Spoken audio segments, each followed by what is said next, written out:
Your Majesties, Your Royal Highnesses, distinguished members of the Norwegian Nobel Committee, citizens of America, and citizens of the world. I receive this honor with deep gratitude and great humility. It's an award that speaks to our highest aspirations, that for all the cruelty and hardship of our world, we are not mere prisoners of fate. Our actions matter and can bend history in the direction of justice. And yet I would be remiss if I did not acknowledge the considerable controversy that your generous decision has generated.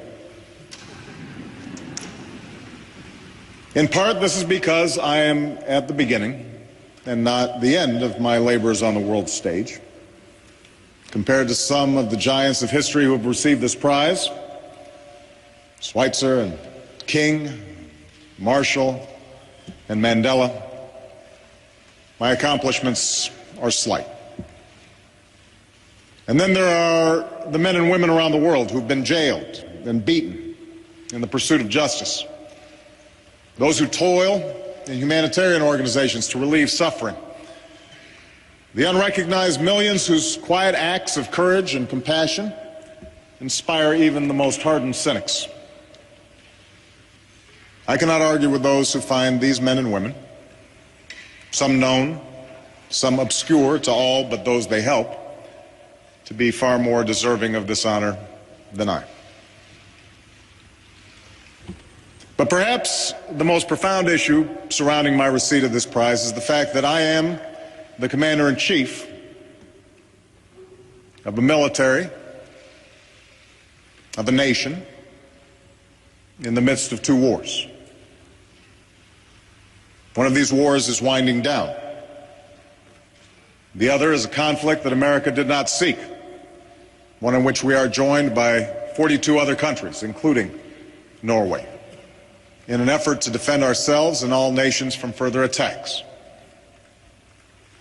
Still, we are at war.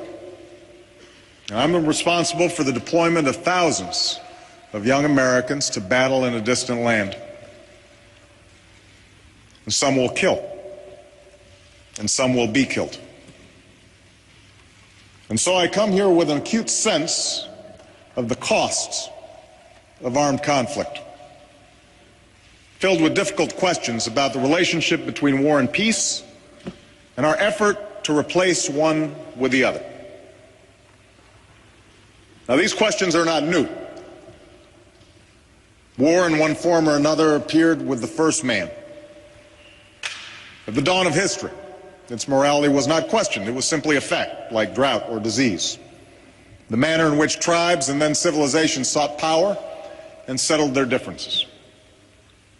And over time, as codes of law sought to control violence within groups, so did philosophers and clerics and statesmen seek to regulate the destructive power of war. The concept of a just war emerged, suggesting that war is justified only when certain conditions were met. If it is waged as a last resort or in self-defense, if the force used is proportional, and if, whenever possible, civilians are spared from violence.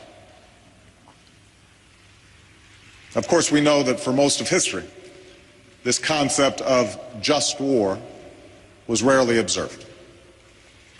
The capacity of human beings to think up new ways to kill one another proved inexhaustible, as did our capacity to exempt from mercy those who look different or pray to a different God.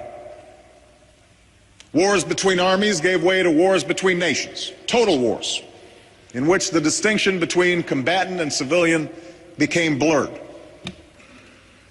In the span of 30 years, such carnage would twice engulf this continent. And while it's hard to conceive of a cause more just than the defeat of the Third Reich and the Axis powers,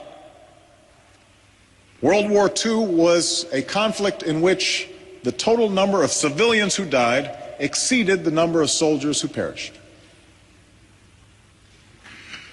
In the wake of such destruction, and with the advent of the nuclear age, it became clear to victor and vanquished alike that the world needed institutions to prevent